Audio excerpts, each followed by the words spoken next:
Apocalipse capítulo 21. Bom, Apocalipse tem 22 capítulos. Nós vamos estudar o penúltimo capítulo da Bíblia. Os dois primeiros capítulos da Bíblia, Gênesis, capítulo 1 e capítulo 1 e capítulo 2, tem alguma coisa muito característica com os dois últimos capítulos da Bíblia. Não sei se você já parou para pensar nisso, é uma curiosidade. Existe uma coisa incomum que não está nos dois primeiros capítulos da Bíblia e que não está presente nos dois últimos, é o pecado. O pecado não está nos dois primeiros capítulos, ele começa a aparecer no capítulo 3 de Gênesis, e nos dois últimos capítulos da Bíblia que nós vamos ler hoje, o primeiro capítulo, o pecado finalmente foi banido. Capítulo 21 de Apocalipse. E vi um novo céu e uma nova terra, porque já o primeiro céu e a primeira terra passaram e o mar já não existe. E eu, João, vi a cidade, a santa cidade, a nova Jerusalém, que de Deus descia do céu, adereçada como uma esposa, ataviada para o seu marido. E ouvi uma grande voz do céu que dizia: eis aqui o tabernáculo de Deus com os homens, pois com eles habitará, e eles serão o seu povo, e o mesmo Deus estará com eles e será o seu Deus. E Deus limpará de seus olhos toda lágrima, e não haverá mais morte, nem pranto, nem clamor, nem dor, porque já as primeiras coisas são passadas. E o que estava sentado sobre o trono disse: eis que faço novas todas as coisas. E disse-me: escreve, porque estas palavras são verdadeiras e fiéis. E disse-me mais: está cumprido. Eu sou o Alfa e o Ômega, o princípio e o fim. A quem quer que tiver sede, de graça lhe darei da fonte da água da vida. Quem vencer herdará todas as coisas, e eu serei seu Deus, e ele será meu filho. Mas, quanto aos tímidos, aos incrédulos, e aos abomináveis, e aos homicidas, e aos fornicadores, e aos feiticeiros, e aos idólatras, e a todos os mentirosos, a sua parte será no lago que arde com fogo e enxofre, o que é a segunda morte. Amém e amém. Podemos tomar assento. Qual foi a última vez que você ouviu um sermão sobre o céu? Qual foi a última vez que você ouviu uma pregação sobre a cidade celestial? O céu é alguma coisa que ocupa o seu pensamento? Você costuma parar em casa e pensar de como vai ser o céu? Você já reparou que esse tipo de mensagem está cada vez mais escassa dos nossos púlpitos? E a gente, ao longo dessa mensagem, nós vamos ver que por detrás disso existe uma ação diabólica que tem procurado ofuscar o céu, tem procurado nos desviar do foco da eternidade. Chegamos ao capítulo 21 do livro de Apocalipse. O livro de Apocalipse é a consumação da obra redentora realizada por Cristo. A história fecha as suas cortinas. O juízo final, o julgamento da humanidade, Satanás, a essa altura, já foi lançado no lago de enxofre e de fogo. E agora, Deus revela a João um vislumbre do céu, de como será a eternidade. O juízo final já aconteceu, o milênio já aconteceu, a grande tribulação já aconteceu, os ímpios já foram lançados no lago de fogo. Agora, os santos, os salvos em Cristo, são introduzidos no lar celestial. E esta é a mensagem que Deus colocou em meu coração. A mensagem que Deus colocou em meu coração para vos trazer essa noite tem como título: Bem-vindo ao lar. Vamos repetir? Bem-vindo ao lar. O céu não é uma lenda. O céu não é um mito. O céu, como muitos pensam, não é um estado. O céu, de fato, é um lugar. O próprio Jesus, no capítulo 14, quando os discípulos estavam desanimados, tristes, ele disse: eu vou preparar para vocês um lugar. Então o céu é um lugar, ele existe, é uma realidade. E tanto é verdade que a Bíblia menciona o céu cerca de 276 vezes, apenas no Novo Testamento. E como eu disse, o diabo, ele faz de tudo para que nós não pensemos no céu. O diabo trabalha e tenta a todo momento desviar o nosso foco do céu, e ele faz com que a gente só concentre as nossas atenções nas coisas aqui dessa terra. Que a gente só ocupa o nosso pensamento, que a gente só se esforça, que a gente só trabalha como se a nossa vida se circunscrevesse aqui nessa terra. Esse é um trabalho que o inimigo vem fazendo. É o papel dele. O papel do diabo é tornar o pecado menos ofensivo. O papel do diabo é fazer com que o céu seja menos atraente para nós. Que a gente não se sinta mais atraído pelo céu, entusiasmado pela glória que está reservado para nós. Esse é o papel dele, fazer com que o pecado não seja uma coisa ofensiva, uma coisa tolerável, que o céu não seja algo atraente. E também o diabo trabalha para nos convencer de que o inferno não é tão horrível como as pessoas pintam assim. E ele trabalha também para nos convencer de que o evangelho não é tão urgente.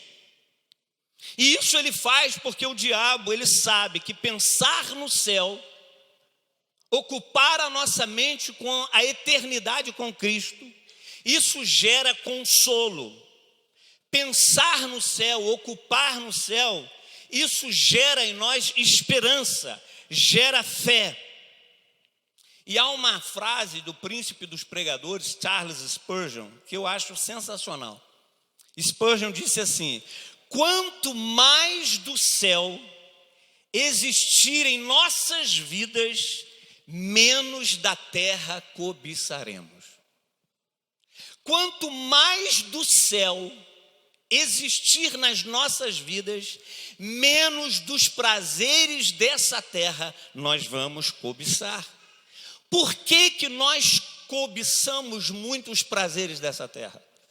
Por que nós nos preocupamos demasiadamente com questões temporais, com questões terrenas? Por que a nossa perspectiva é que como nós vivêssemos aqui para sempre? Exatamente porque o diabo, ele tem tentado desviar o nosso foco. E quando nós lemos o capítulo 21 de Apocalipse, essa visão que Deus deu a João, essa revelação, ela tem uma razão de ser. Por que Deus descortinou a eternidade? Por que Deus revelou apenas um vislumbre do que será a eternidade a João? Ele o fez com um propósito. E esse propósito é precisamente porque naquela época, no final do primeiro século, os cristãos estavam sofrendo uma terrível e grande perseguição pelo Império Romano. César arrogava para si a divindade e exigia que todas as pessoas o adorassem como Deus e o tratassem como Deus. As pessoas deveriam se aproximar de César, e naquela época o César era o imperador romano Domiciano, que todas as pessoas que chegavam até ele deveriam dizer: Kyrios Kaiser, César é Senhor. E evidentemente que os cristãos verdadeiros não aceitavam. E por negarem atribuir a César a divindade, esses cristãos eram presos, eram martirizados e eram mortos. E é exatamente por isso que João escreveu o livro de Apocalipse, por isso que ele estava preso, exilado, na ilha de Patmos, exatamente por não negar a sua fé. Só para os irmãos terem uma ideia da atrocidade e da crueldade, na inauguração do Coliseu Romano, aconteceu uma carnificina de apenas uma única noite. Na inauguração do Coliseu Romano, conta-se que mais de 10.000 cristãos foram mortos. O imperador Tito Vespasiano transportou leões da Líbia, leões esses que comeram vivo esses cristãos. E é nesse contexto de sofrimento, de dor, de tribulação, que Deus faz questão de revelar o céu, revelar a eternidade, revelar a glória. Primeiro, por que Deus abriu as cortinas da eternidade e revelou o céu? Primeiro, para trazer consolo aos cristãos perseguidos, para trazer conforto a quem sofre, mostrando a essas pessoas que sofriam duas coisas. O que é a revelação do céu? O que Deus quis mostrar? Qual era a lição que Deus quis mostrar? Primeiro, Deus estava mostrando com a revelação do céu que o sofrimento dos santos não seria eterno.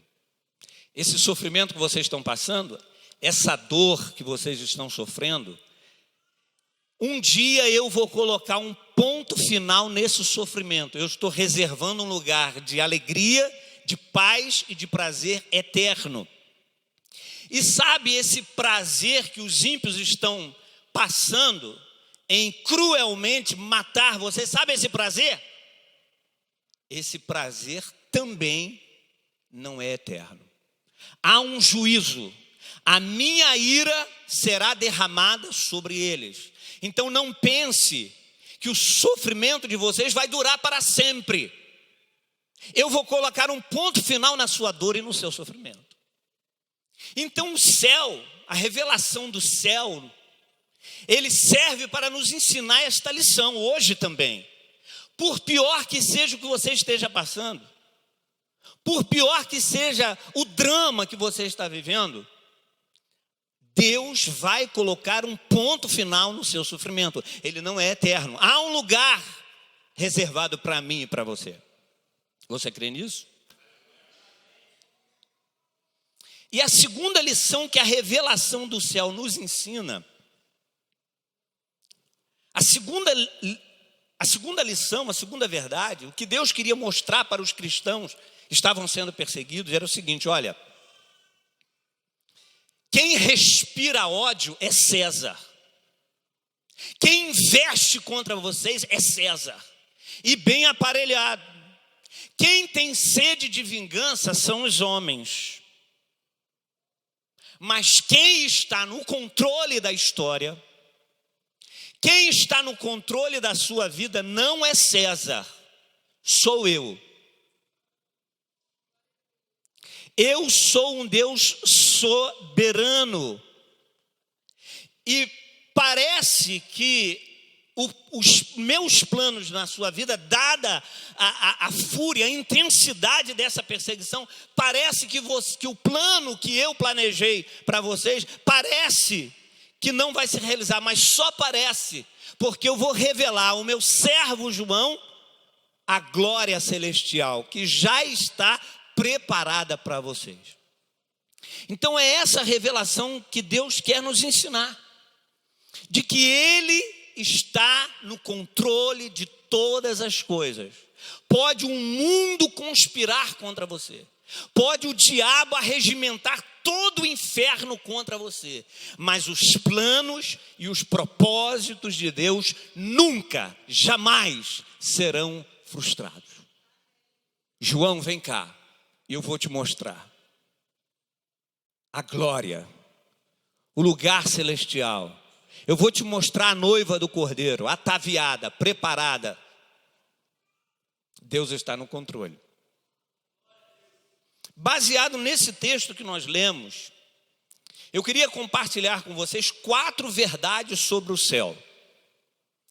4 verdades sobre o céu à luz do texto que nós lemos. Em primeiro lugar, o versículo 1. João. É interessante, irmãos, porque nenhuma produção de cinema ou TV ou a mente humana pode imaginar como será o céu. A Bíblia diz em Deuteronômio que as coisas reveladas são para nós, mas as ocultas são para Deus. Você imagina, Deus chama João, abre os olhos, e João, ele tem a primeira visão do céu. Ele diz assim: eu vi um novo céu e uma nova terra, porque já o primeiro céu e a primeira terra passaram e o mar já não existe. Eu vi, o que ele viu? Um novo céu e uma nova terra. Aqui eu aprendo a primeira verdade sobre o céu. Repita comigo: o céu é um lugar de coisas novas. Essa é a primeira verdade que Deus mostra para João. O céu é um lugar de restauração. Em Gênesis, nós vemos a entrada do pecado no Éden. Deus criou todas as coisas boas. E após Deus haver criado todas as coisas, Deus olha para a sua criação e diz que eis que tudo era muito bom. Então o pecado entra no mundo e acarreta uma degeneração, uma deformação. Tanto a humanidade, ela sofre um processo de deterioração, de degeneração, como o próprio universo. No Gênesis, o homem perde o paraíso. Aqui em Apocalipse, o paraíso, ele é restaurado, a sua condição original. Aqui o paraíso é recuperado. Deus é um Deus de coisas novas. A Bíblia diz lá em 1 Coríntios 5:17 que quem está em Cristo é nova criatura, as coisas velhas se passaram, eis que tudo se fez novo.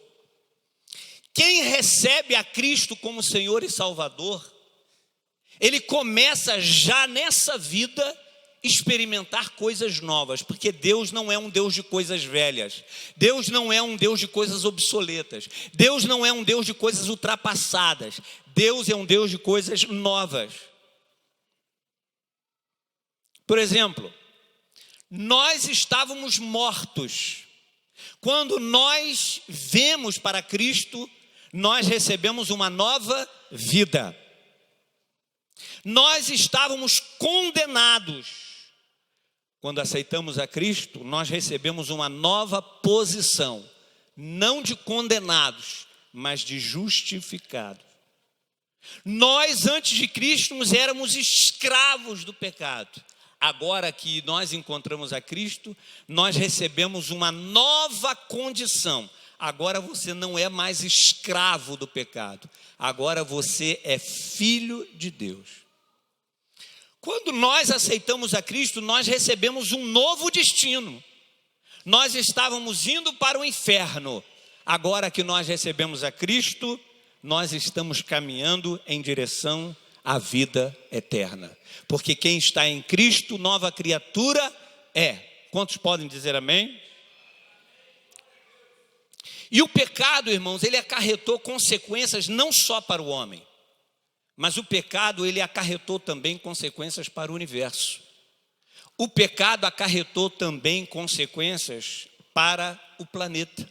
Isso está lá em Gênesis capítulo 3, versículo 17. Deus disse: maldita é a terra por tua causa. Então a terra, o universo, o meio ambiente foi afetado também pela ação do pecado. Em Romanos capítulo 8, versículo 22, diz que a natureza, o universo está escravizado pelo pecado. E diz que a natureza, ela geme, aguardando a redenção do seu cativeiro. Portanto, a obra redentora do Calvário, a obra que Cristo realizou na cruz do Calvário, ela não abrange só a mim e a você, ela abrange também toda a natureza. Assim como a natureza foi afetada, atingida pelo pecado, o sangue de Cristo, a obra redentora de Cristo também vai agir na natureza. Por isso que João, ele viu novos céus e nova terra. Note que esse céu aqui não é a eterna habitação dos santos. Ele está falando do espaço sideral. Ele está falando do primeiro céu e do segundo céu. O primeiro céu e o segundo céu, esses sim, essas dimensões foram atingidas pelas consequências do pecado. E ele viu o novo céu. Isso não significa que Deus ele vai aniquilar o céu que existe e vai construir um outro céu. Novo céu e nova terra, aqui não fala de substituição. O que Deus vai fazer não é substituir a terra, o universo que existe, por um outro universo. Não. Na verdade, novo céu e nova terra significa que Deus vai restaurar. Ou seja, a natureza que foi corrompida, degenerada pelo pecado, a natureza que ela perdeu a sua condição, o seu estado original de perfeição, de beleza, pela ação do homem, pela ação do pecado, Deus vai fazer com que essa nova natureza, desgastada, envelhecida, ele receba uma espécie de uma nova roupa. Por isso que quando João vê a terra, ele diz: eu não estou reconhecendo, é a mesma terra, em substância é a mesma, na essência é a mesma, mas ela vai passar por um processo de renovação, de restauração. E a terra, ela voltará a ser a mesma terra, tal como ela era no Jardim do Éden. Em 2 Pedro capítulo 3, versículo 13, diz que o céu e a terra serão purificados pelo fogo. A gente ouve muito dizer que o mundo vai acabar, né? E o mundo vai acabar. João viu uma nova terra e um novo céu. O mundo não vai acabar. A terra vai passar por um processo de restauração. A mesma coisa que vai acontecer com o nosso corpo físico, que vai passar por um processo de restauração. Não vai haver uma descontinuidade, é uma continuidade. Só que com uma nova roupagem. Assim como o meu corpo guardará a mesma identidade. Mas esse corpo corruptível vai se revestir de incorruptibilidade. Nós receberemos um corpo semelhante ao de Jesus, um corpo glorificado, adaptado a esse novo ambiente de glória. A carne e o sangue não podem herdar o reino dos céus. Então, para habitar numa nova dimensão, Deus vai criar. Mas a identidade vai ser a mesma. Por isso que nós podemos afirmar que no céu nós vamos nos conhecer uns aos outros, porque a nossa fisionomia vai ser mantida, a voz será mantida. Não é um outro corpo, é o mesmo corpo, mas transformado. O mesmo corpo glorificado. E o céu e a terra é o mesmo céu, é a mesma terra. Só que vai passar por um processo de transformação. O mesmo Deus que cria, ele tem poder de recriar. A terra toda afetada, o universo todo atingido pela ação do homem, pelas queimadas, pelas construções irregulares, e Deus vai restaurar tudo. Irmãos, isso nos traz uma lição, abrindo aqui um parênteses, e Deus é um Deus de restauração. Deus, ele não destrói o que resta. Deus é um Deus que ele reconstrói o que falta. Quem sabe você entrou aqui com um casamento destruído. Quem sabe você entrou aqui com a sua vida sentimental, a sua vida espiritual totalmente em frangalhos, destruída. Mas o mesmo Deus que vai restaurar essa terra e o céu, é o mesmo Deus que pode restaurar o teu casamento, a sua família e a sua vida espiritual. Você crê nisso? O mesmo poder que ele vai operar na eternidade é o mesmo poder que ele pode restaurar. Porque essa é a primeira lição. Repita comigo: o céu é um lugar de restauração. No versículo 2 ele diz: e eu, João, eu vi a santa cidade, a nova Jerusalém, que de Deus descia.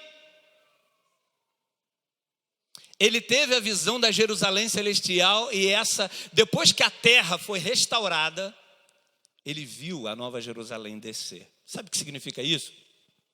Que na eternidade, na glória, não vai haver separação entre terra e céu. O céu e a terra, eles serão unificados. Terra e céu serão a mesma grei. Não vai haver, vamos estar no céu e a terra vai estar inabitada. Não. Vai haver uma unificação, uma junção, uma união do céu e da terra. Você pode dizer amém? Versículo 3.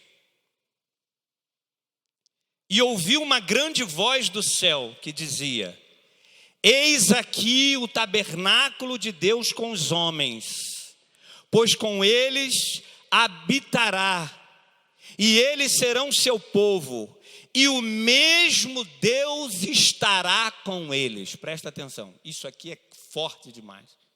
Isso aqui é lindo demais. Olha a visão que João teve. Primeiro, novo céu e nova terra. Ele ouviu uma voz que disse: eis aqui o tabernáculo de Deus com os homens, pois com eles habitará, e eles serão seu povo. Presta atenção nessa frase. E o mesmo Deus pessoalmente, o que vai fazer?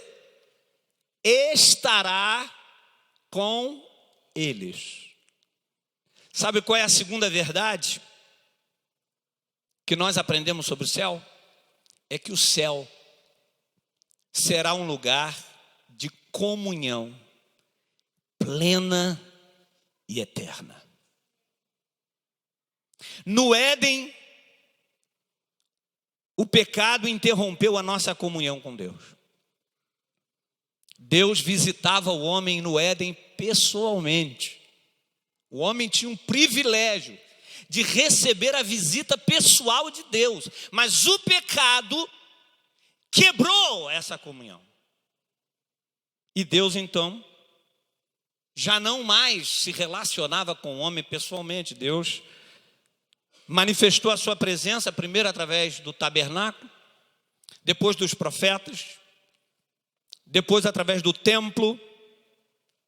Deus se revelou à humanidade finalmente por meio de Cristo, E hoje, na dispensação da graça, Deus se manifesta através do Espírito Santo, a terceira pessoa da Trindade que habita em nós.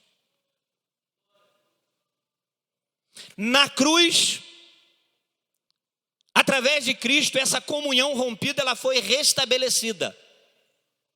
Deus, ele fez uma ponte.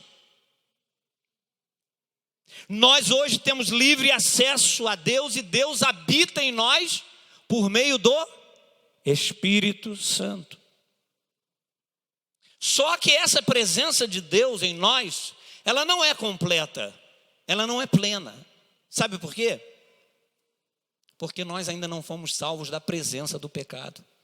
Nós ainda não fomos salvos do corpo do pecado. Então essa comunhão que eu e você temos com Deus, por mais agradável, por mais maravilhosa que ela seja, quem aqui sente a presença de Deus, não é maravilhoso? Você já sentiu a presença de Deus, principalmente o novo convertido, né? Um louvor, quando você começa a sentir a presença de Deus, a gente chora, a gente às vezes não consegue se conter. Mas essa presença, ela não é completa, porque nós não fomos salvos ainda da presença do pecado. Ou seja, essa comunhão, ela pode ser interrompida, e às vezes ela é interrompida. Mas na eternidade, essa é a boa notícia, a nossa comunhão com Deus será pessoal. Nós não vamos nos relacionar com Deus através de um representante. Nós vamos nos relacionar com Deus de forma pessoal, direta e plena. Olha o que o texto diz: pois com eles habitará e eles serão o seu povo e o mesmo Deus estará com eles. Você já imaginou, irmãos, o que vai ser isso? No capítulo 22 diz que nós vamos ver a face de Deus. Nós o veremos face a face. Nós teremos contato com a glória de Deus.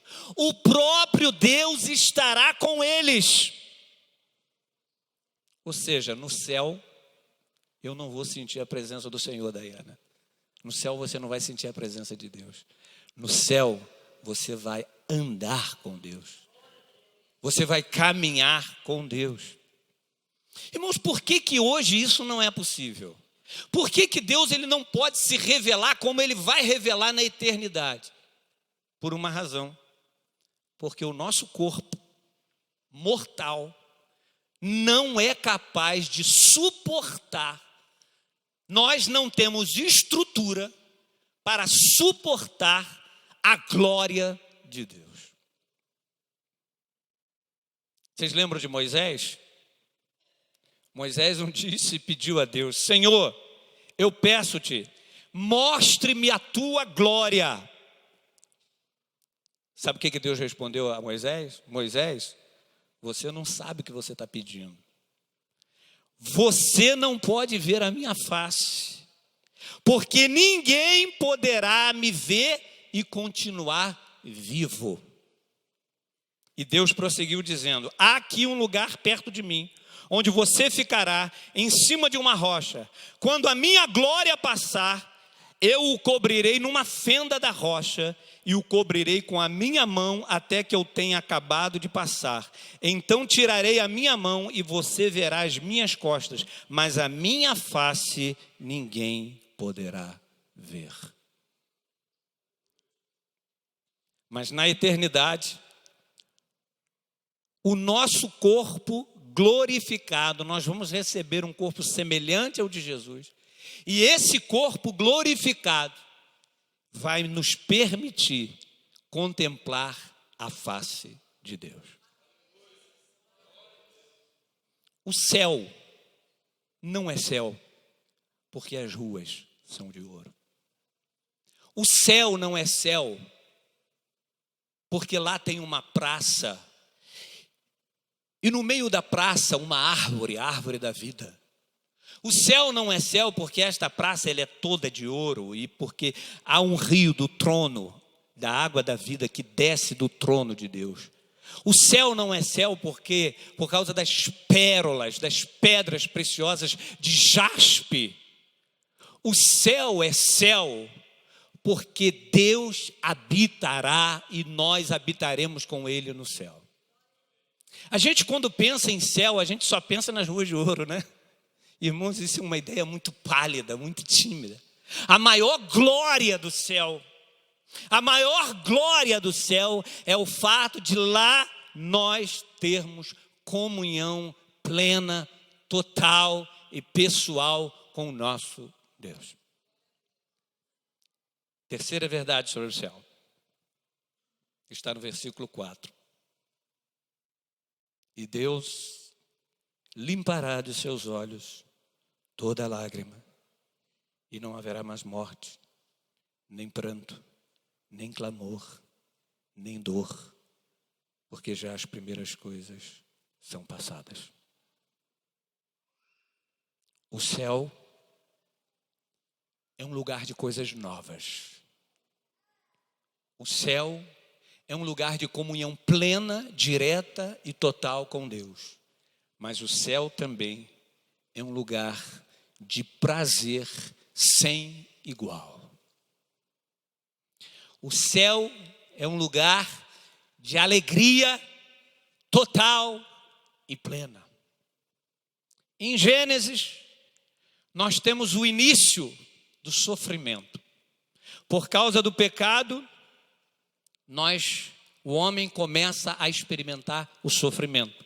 E toda dor, toda lágrima, toda privação, toda adversidade, todas as limitações que nós enfrentamos nessa vida são decorrência direta do pecado. Você fica doente por causa do pecado, você morre por causa do pecado, você sente a dor da perda de um ente querido por causa do pecado. É o pecado o responsável pela dor, pelo sofrimento.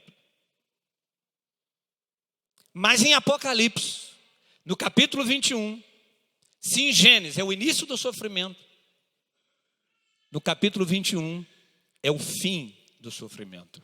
Lá, Deus limpará dos seus olhos toda a lágrima. Você pode dizer amém? Lá não haverá mais morte, não haverá mais cemitério, não haverá mais despedida. Não haverá mais pranto, nem clamor, nem dor, porque já as primeiras coisas são passadas. O céu é um lugar de prazer, o céu é um lugar de alegria. Por isso ele é chamado de paraíso. O que isso nos remete? Paraíso, lugar de beleza. É lindo aos olhos. Você já olhou o fundo do mar? Eu vejo aqueles documentários, a gente fica impressionado. Irmãos, as flores. Se o fundo do mar é belo, imagina quão belo o céu não será. O céu também é chamado de casa, lar. Jesus disse assim: na casa do meu Pai há muitas moradas. Sabe o que Jesus está sugerindo para nós? Céu é paraíso, mas céu também é casa. No céu vai ter conforto, no céu vai ter descanso, no céu também vai ter comunhão. Não haverá maldição, não haverá cansaço, não haverá doença, não haverá morte, não haverá cemitério, não haverá dor física. Lá não haverá dor emocional, não haverá mais sofrimento, não haverá mais decepção, não haverá defeito físico, fadiga, depressão, traição, decepção. Eu queria que você pensasse agora no seu momento de maior prazer. Aquela viagem dos sonhos que você fez. O nascimento daquele filho. Que momento em que você ficou muito feliz. E quando a gente tem um momento de prazer, tudo que a gente quer é eternizar aquele momento. Não é verdade? Agora, multiplique esse prazer por 1 milhão de vezes. Esse prazer e essa alegria nem se compara com a alegria, o prazer que nós vamos experimentar na eternidade. Nenhum prazer na terra se compara ou chega perto do prazer que nós teremos na eternidade. Quando alguém diz assim, Wellington, olha só, você precisa conhecer Gramado. Então você vai cheio de expectativa, né? Só que por melhor que um lugar pode ser, uma situação possa ser, na terra você sempre pode se frustrar. Eu pensei que era assim, mas não era bem assim, né?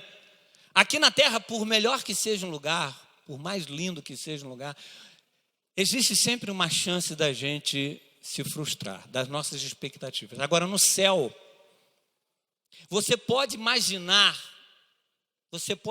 o quão maravilhoso será o céu, mas toda a sua expectativa, por mais alta que seja, quando você chegar lá na eternidade, você vai dizer, caramba, não é nem 1% do que eu imaginava.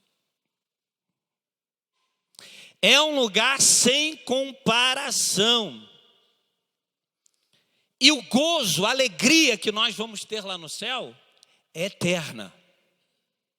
O gozo, a alegria, ela só é perfeita quando ela é eterna. Eu posso ter uma alegria aqui na terra, mas nenhuma alegria na terra, nenhum prazer nessa terra, ele é eterno, ele é passageiro, ele é temporal. Mas lá no céu, a nossa alegria será eterna, não terá mais fim.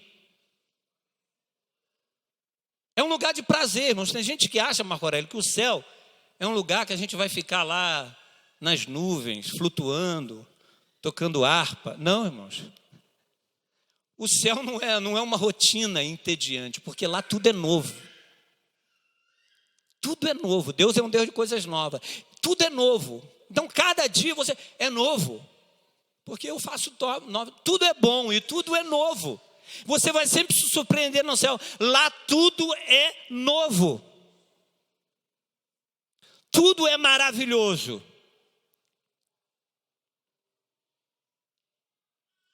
Jesus disse assim, eu vou preparar um lugar para vocês. Imagina um rei poderoso, rico, que tem muitas posses. Eu vou preparar. Agora você imagina o rei dos reis, o senhor dos senhores. Ele está preparando um lugar maravilhoso para nós. Lá a gente não vai envelhecer. Não vamos ficar doentes. Não vai ter conta para pagar. Lá é só alegria. Vamos rever os nossos entes queridos. Quando Moisés e Elias, no Monte da Transfiguração, eles foram reconhecidos pelos discípulos. Isso é uma demonstração de que lá no céu também nós vamos nos conhecer. E finalmente, para terminar, versículo 8. Mas quanto aos tímidos, aos incrédulos, aos abomináveis, aos homicidas, aos fornicadores, aos feiticeiros, aos idólatras e todos os mentirosos, a sua parte será no lago que arde com fogo e enxofre, que é a segunda morte. O céu é um lugar maravilhoso? Sim. O céu é um lugar tremendo? Sim. Mas a quarta verdade que esse texto nos ensina é que o céu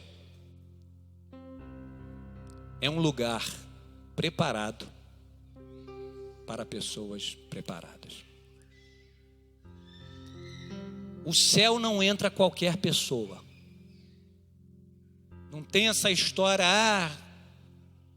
foi um grande cantor aqui na terra, morreu, vai cantar lá no céu. Fulano era um grande humorista, cara, engraçada beça, morreu. O céu está mais alegre. Não é verdade. Fulano era muito famoso, morreu. O céu agora vai brilhar com o seu talento. Nem todos vão para o céu. Esse texto nos ensina que nem todos estarão habilitados para entrar no céu. Não por uma escolha de Deus, mas para uma escolha humana. A nossa eternidade no céu vai depender da nossa escolha e decisão aqui na terra. A Bíblia diz que a respeito da Jerusalém celestial, que lá, presta atenção, lá não entrará coisa alguma que contamine ou cometa abominação e mentira. Mas lá na eternidade, lá nesse lar, só entrarão aqueles que estão inscritos no livro da vida do Cordeiro. Então a vida eterna na glória, a minha entrada no céu, não começa quando Jesus vier buscar a sua igreja. A minha entrada na glória, a sua entrada na glória não começa quando Jesus, no arrebatamento da igreja. Esse texto nos ensina que a nossa entrada no céu começa na nossa conversão. É no momento em que eu confesso o meu pecado, quando eu sou persuadido pelo Espírito Santo, quando eu confesso o meu pecado, abandono o pecado e vivo uma vida de obediência e dependência de Deus. Existe uma ideia chamada universalismo que ensina que todos os homens no fim vão ser salvos. Afinal de contas, Deus é amor. Irmãos, é um problema sério essa pregação de amor e graça. E Deus é um Deus bonachão. Ele não é um Deus amoroso, ele não vai excluir ninguém. No final, Deus vai dar um jeitinho. Mas a Bíblia diz em Romanos 6:23 que o salário do pecado é a morte. E quem morre no pecado vai experimentar a segunda morte, a morte eterna. Essas pessoas que a Bíblia diz, os tímidos, que numa outra tradução são os covardes. Quem é? O tímido não vai entrar no céu? Poxa, pastor Wellington, eu não sou um cara extrovertido, não tem nada a ver. A primeira pessoa que encabeça a lista, que diz que não vai entrar no céu, são os tímidos. Sabe quem são os tímidos? São os covardes. Tímido e covarde são aquelas pessoas que são simpatizantes do Evangelho. Concordam com tudo, se emocionam, se impressionam. Quer aceitar Jesus? Amanhã. Tímido, covarde. Nunca assume uma postura. Vive sempre na prática do pecado. Vive sempre na superficialidade. Nunca assume uma responsabilidade com Deus. Nunca admite seus erros. Presunçoso, orgulhoso, prepotente. Nunca admite, nunca assume, covarde.